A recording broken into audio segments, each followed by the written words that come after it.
कंचन राज मुजफ्फरपुर। रिमझिम recording studio Rajgir. जाके ससुराल छोड़ी फोनवा न करही, जाके ससुराल छोड़ी फोनवा न करही। बियाह भेल जब से भतार वाली बनही, करिया मरद पे गुमान के करही। बियाह भेल जब से भतार वाली बनही।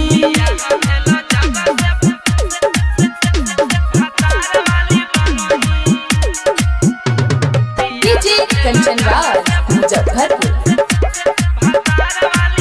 आज भले चल गए शहर में, मिलो हनी उखिया या रहर में, मिलो हनी उखिया या रहर में।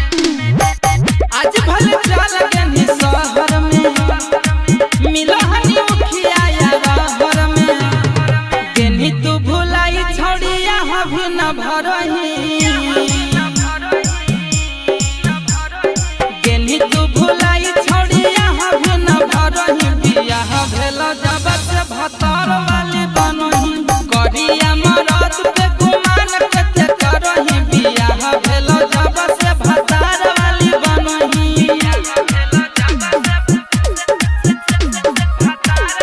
रिमझिम recording studio Rajgir. DJ Kanchan Raj Muzaffarpur.